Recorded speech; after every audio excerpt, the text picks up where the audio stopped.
obrigado, Sr. Presidente, Srs. Deputados. Gostava também, em nome do Grupo Parlamentar do PCP, começar por cumprimentar o Sr. Secretário de Estado.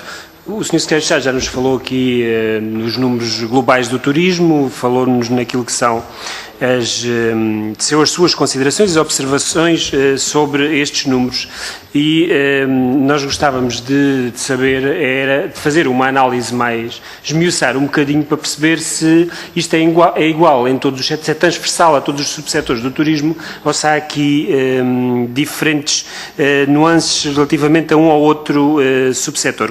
Por exemplo, e isto já foi referido, o número de dormidas nacionais diminuiu, reduziu, turistas nacionais reduziu, e eles são, para as maiores regiões turísticas, podem não ser muito relevantes, mas há algumas em que são muito relevantes as dormidas nacionais, para além de corresponder a um menor rendimento disponível dos portugueses. Depois há as questões da empregabilidade, que também já foram aqui referidas, em que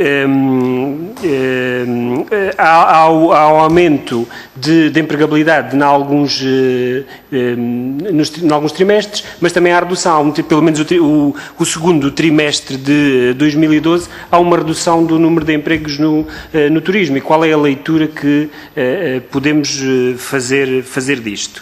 Depois há a preocupação com, e é referido constantemente, o Sr. Secretário de Estado ainda o referiu agora, as questões de mais sucesso, mais rendimentos no turismo, mas aquilo que nós conhecemos é, por exemplo, do ponto de vista dos trabalhadores, o que conhecemos é maiores dificuldades, de modo geral, e com menor rendimento por parte dos trabalhadores que o Sr. Secretário de Estado reconheceu aqui como sendo fundamentais e de grande importância para o setor. E também acabou por nos dizer que o aumento de receitas não corresponde àquilo que é o aumento de dormidas e o aumento da rentabilidade de quarto. Acaba por ser maior. O setor tem um aumento de receitas maior do que aquilo que são os aumentos, quer no número de dormidas, quer na rentabilidade. Por isso, não sei se daqui podemos perceber que uma parte deste aumento do rendimento também é à conta da redução daquilo que é os custos do trabalho. Depois ainda, números contraditórios são aqueles que nos foram deixados aqui no Grupo de Trabalho do Turismo pela Associação, pela APAFT, das agências de viagens, que acompanhavam os sucessos que o Sr. Secretário de Estado referiu, mas não nos deixaram de dizer, perante a pergunta, que neste momento as agências de viagens têm um volume de negócios 40% inferior ao que tinham antes da crise. E por isso, pode haver aqui melhorias relativamente ao ano passado, mas relativamente ao global daquilo que, antes da crise, temos aqui pelo menos este setor a dizer que há uma redução considerável daquilo que é o seu volume de negócios. Problema que, aliás, se cruza com um dado que o Sr. Secretário de Estado nos mostrou ali, que tinha a ver com o aumento do número de agências de viagens, referindo-nos que um conjunto de agências que desaparecem do mercado e depois os seus trabalhadores, como é a sua área de trabalho e que conhecem, acabam por criar agências, e por isso o surgimento das agências também é o reflexo de dificuldades no setor. E depois as questões da restauração. A restauração representará mais um bocadinho acima dos 50% do setor e está com problemas graves, desde logo os problemas relacionados com a taxa de IVA, e por isso há aqui este conjunto de questões que não se encaixam bem naquilo que é a leitura de um sucesso global e que precisávamos e que gostávamos de ouvir aqui referência a eles. Relativamente a esta, e continuando nesta questão da restauração e do IVA da restauração, parece haver no Governo aqui um ente que nós não sabemos bem quem é, que se recusa a baixar o IVA da restauração e mantém o IVA com a taxa mais elevada da Europa, porque o senhor Ministro da Economia acabou por referir que perdeu esta batalha e que não era esta a sua posição. Também conhecemos aquilo que é a posição do CDS, que demonstrou ser um bocadinho contra esta perspectiva do IVA, mas que não tem conseguido que o IVA baixe para uma taxa intermédia. O que eu perguntava ao Sr. Secretário de Estado é que foi criado um grupo de trabalho interministerial para se debruçar sobre estas matérias. O grupo de trabalho claramente referiu que a taxa de IVA a percentagem do IVA, o IVA nos 23% é penalizador para o setor, mas esse grupo de trabalho também, o Governo não optou por seguir essa orientação, mas o grupo de trabalho apontava um conjunto de cenários para se poder avançar e não percebemos em que cenário é que o Governo vai optar, porque havia várias saídas para o problema e por isso não conhecemos que tinha sido tomada alguma medida e gostávamos de saber relativamente a estas medidas. Por outro lado, ainda no setor da restauração, era importante perceber o que é que o Governo pretende fazer relativamente a custo de contexto, à lei do arrendamento, que também tem colocado muitos problemas a este setor, se vai avançar ou não relativamente a alguma destas matérias. Avançando mais rapidamente, relativamente à rede de escolas de hotelaria e turismo, que o Sr. Secretário de Estado já referiu e que já lhe foi perguntado, no Orçamento de Estado, nos documentos do Orçamento de Estado, o Governo é claro, diz que quer fazer uma revisão do modelo organizacional. Nós já conhecemos, porque visitámos pelo menos a escola de Vila Real de Santo António, que este ano já não entraram alunos, até já colocámos uma questão por escrito ao Sr. Secretário de Estado. Gostávamos de saber se já tem este modelo definido de reorganização, se é para encerrar escolas, se estas escolas em que não entraram alunos e quais foram, se as vai encerrar, qual é afinal este modelo de organização, se já está definido. Gostávamos também de perguntar, Sr. Secretário de Estado, relativamente à Enatur e qual é a perspectiva do Governo para o futuro da Enatur.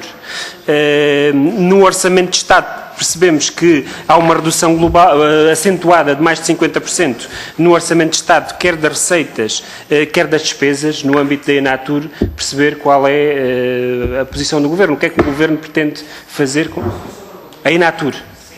Qual é a posição do Governo relativamente à Enatur, uma vez que no Orçamento de Estado há uma redução substancial dos valores, quer em receitas, quer em despesas, é essa a previsão do Governo, de mais de 50%, o que é que prevê?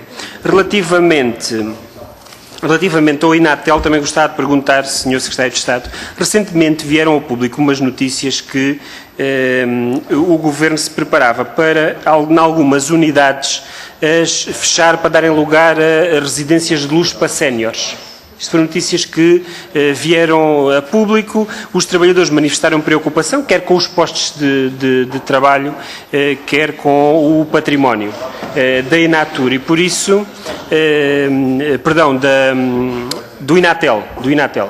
Por isso gostávamos de saber e de perceber qual é a perspectiva do Governo de futuro para o Inatel. E, por último, relativamente a uma questão que o PCP havia colocado, que tem a ver com o casino da Póvoa e com o despedimento coletivo de trabalhadores. Este casino teve recentemente um grande investimento de 12 milhões de euros e pressupunhamos nós que um investimento grande no casino deveria representar a manutenção ou até a criação de mais postos de trabalho. Percebe-se depois no despedimento que estão trabalhadores que não assinaram acordos relativamente à polivalência, estão 7 dos 10 dirigentes sindicais e por isso isto enquadra muito bem aquilo que são os objetivos deste despedimento coletivo. A preocupação é se este despedimento coloca ou não dificuldades ao funcionamento daquela estrutura e com efeitos, logicamente, naquilo que é a obtenção de receitas por parte do Estado, porque já se conhece e já se sabe que, vou terminar, Sr. Presidente, há alguns utilizadores que estão a fugir para a Galiza.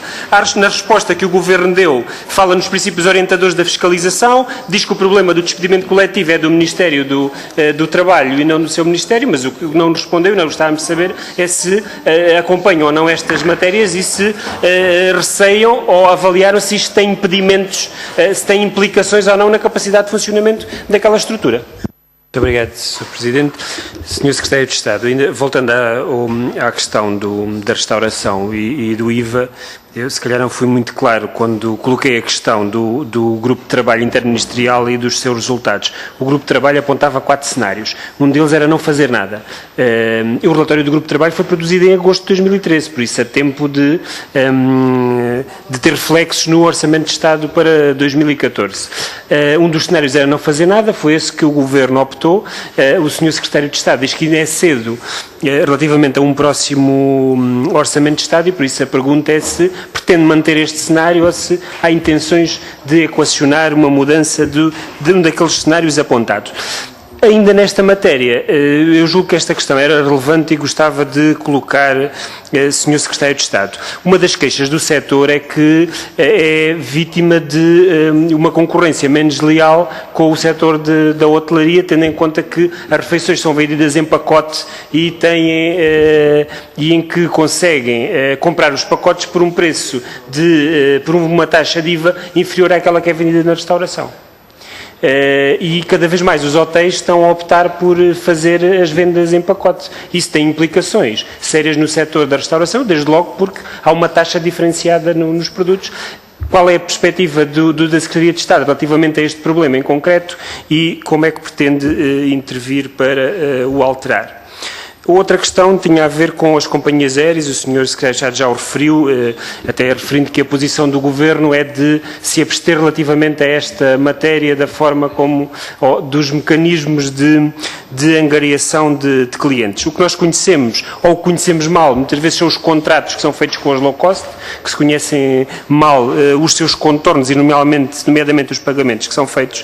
Depois outra coisa que parece que, pelo menos as estruturas do setor que nós ouvimos aqui no grupo de trabalho, são claras quanto à importância da TAP para atrair turistas para o nosso país e por isso neste contexto de uma companhia aérea que tem uma relevância importante na atração de turistas e até na promoção do destino, se isto é irrelevante nessa posição do Governo de se abster relativamente a estas matérias. É a primeira vez que o Sr. Secretário de Estado aqui está, julgo, pelo menos isoladamente, para discutirmos estas matérias. Era importante perceber a sua perspectiva relativamente a ao enquadramento da TAP no contexto do turismo em Portugal, até porque o Governo já assumiu a intenção de retomar o processo de privatização da companhia.